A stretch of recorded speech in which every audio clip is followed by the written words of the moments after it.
Did you winterize your van? Did you get everything? In this video, we're going to talk about everything you need to know to winterize your van and get ready for that cold weather season. Plus, I'm going to touch on the two most common errors people make during this process that will destroy your van. Stay tuned and let's go through it.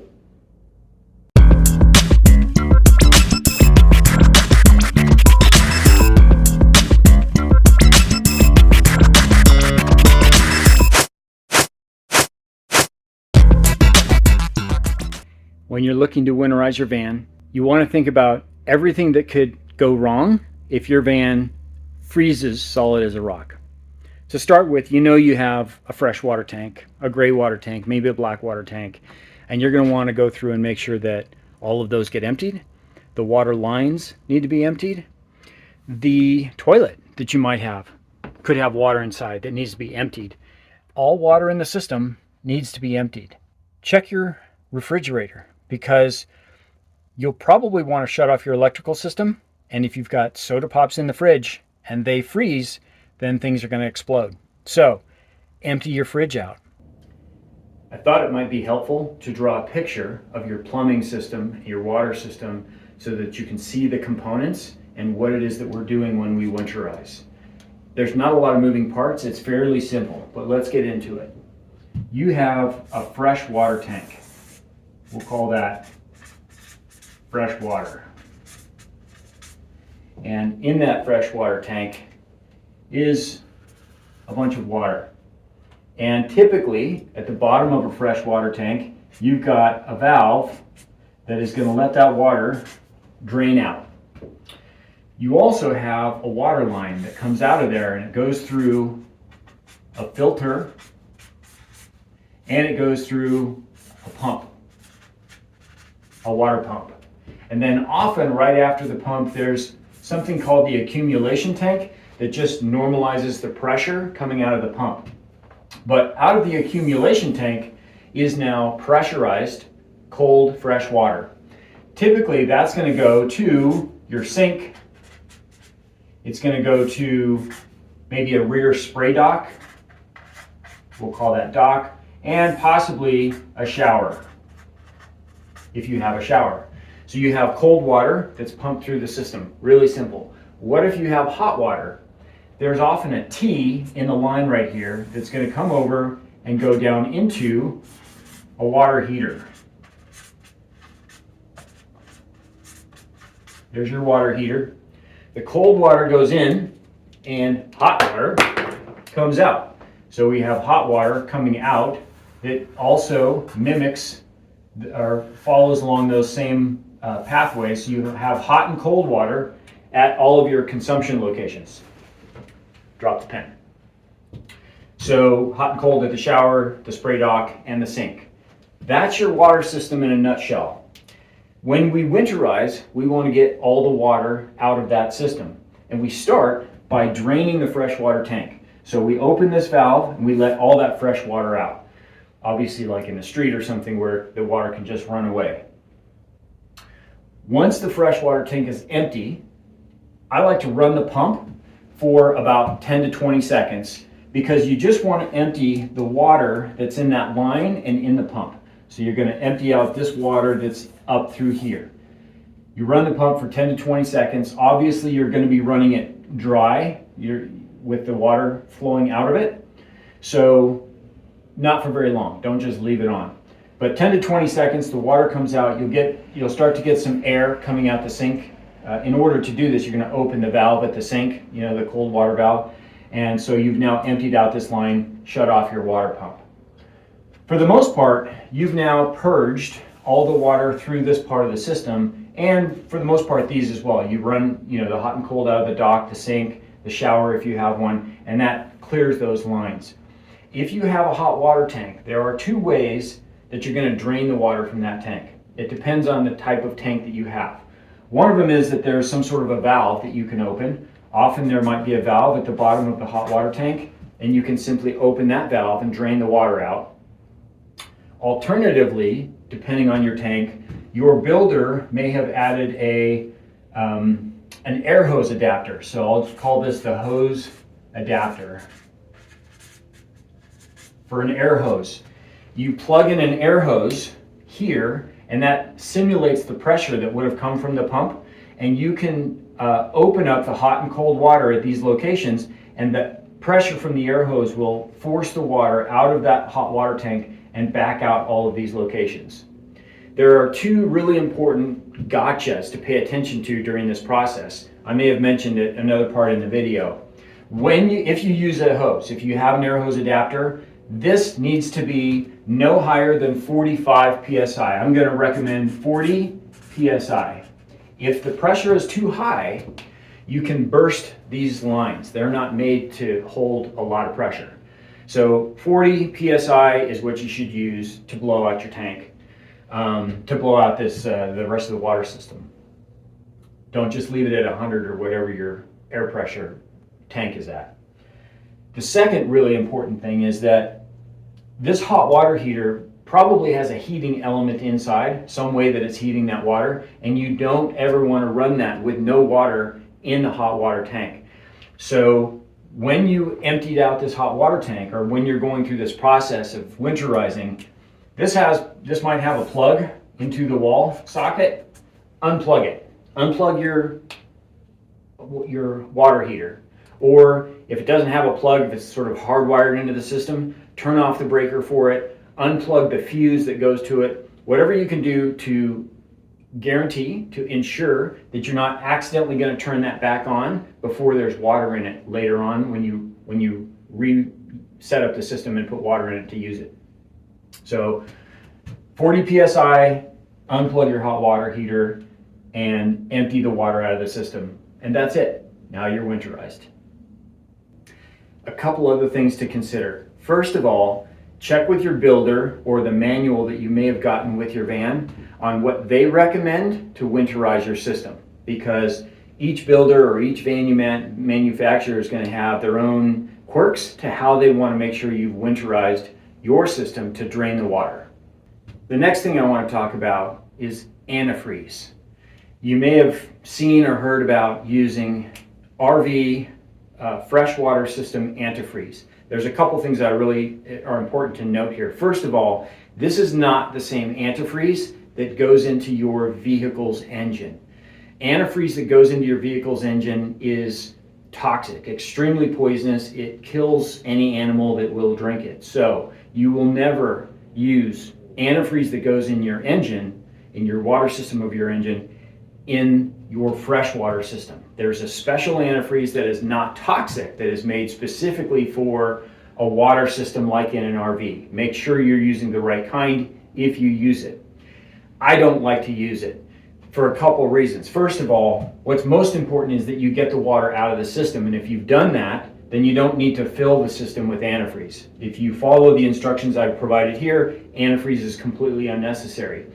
If you have used antifreeze in the system, then later when you want to use the system again, you've got to flush all that out, and that can be difficult.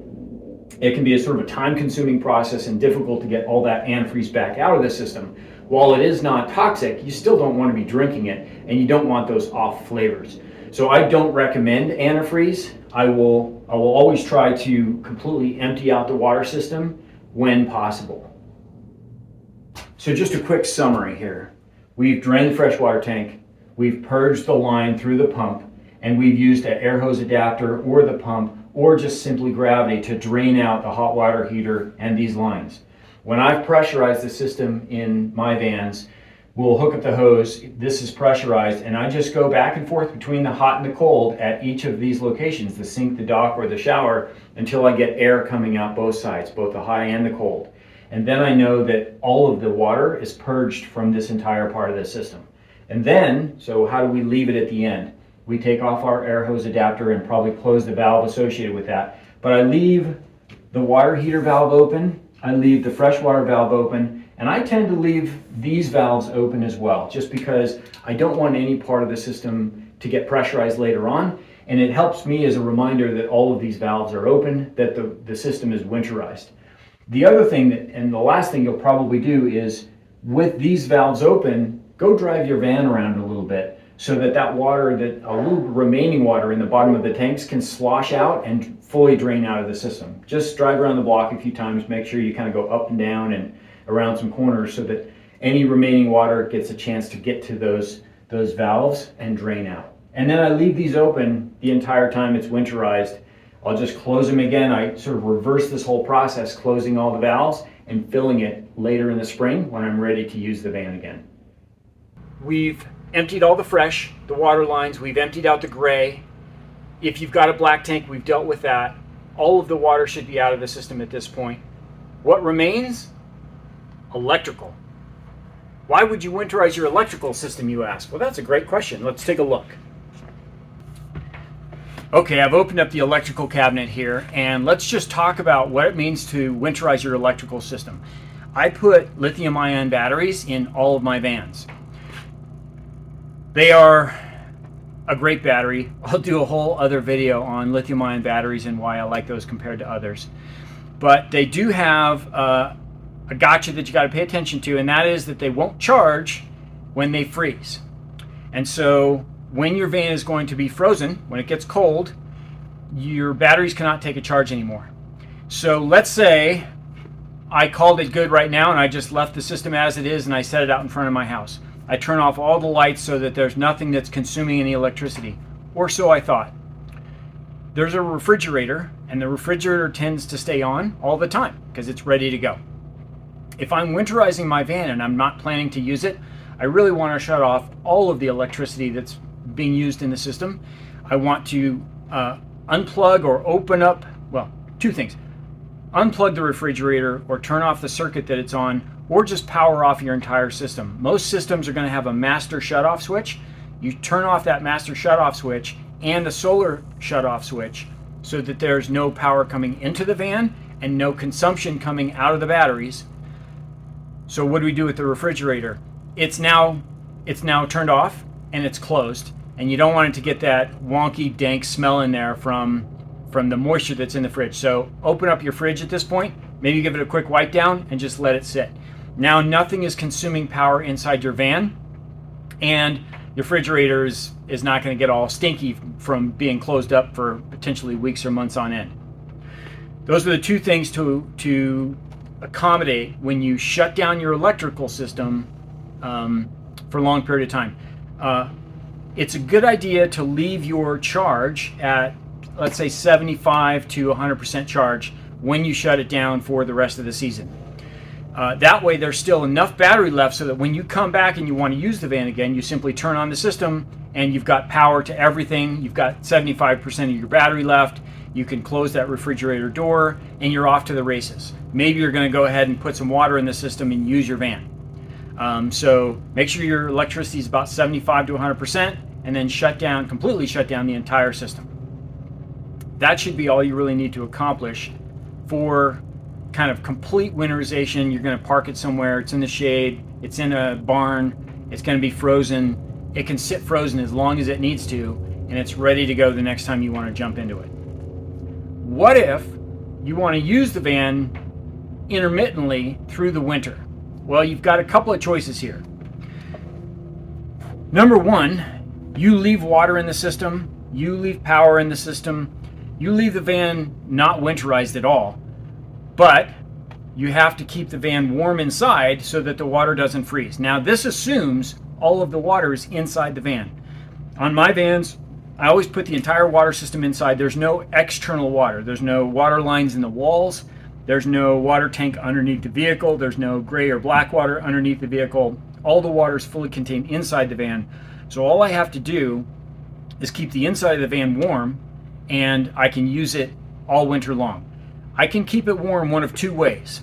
I either turn on the heater that's inside the van and just let it run. I leave it on, and that will consume gasoline from the gas tank, a little bit of electricity, but it keeps it from freezing. I'll just set it to a low temperature like 45 to 50 degrees, and it keeps the inside of the van from freezing, as well as all the water and the batteries and everything else. I can use it at any time.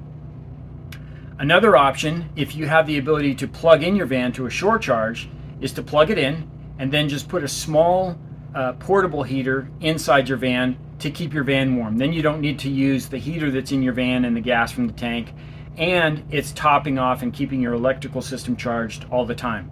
That's a great way to go if you have a shore plug-in and the ability to sort of just put a small space heater inside.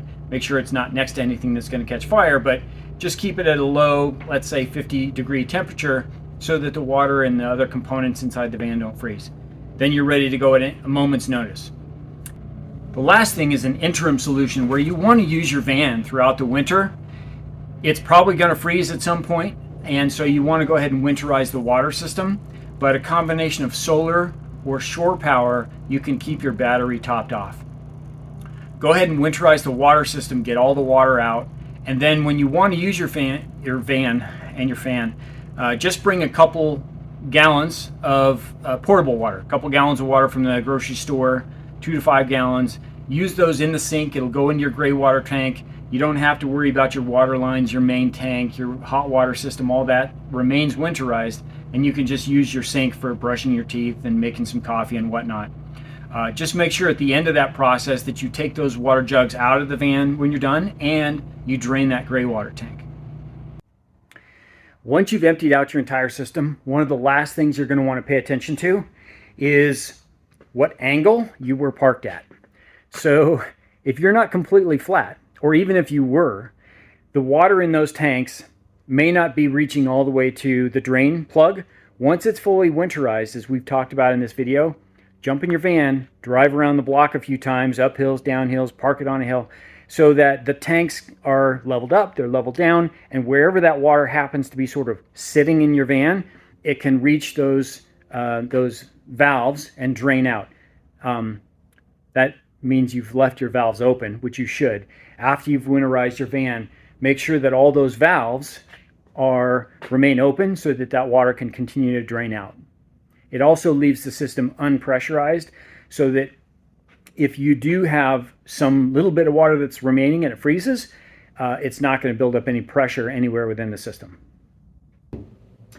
I hope this video has helped you to get ready to winterize your van, to think through the things that you might need to consider when you winterize your van.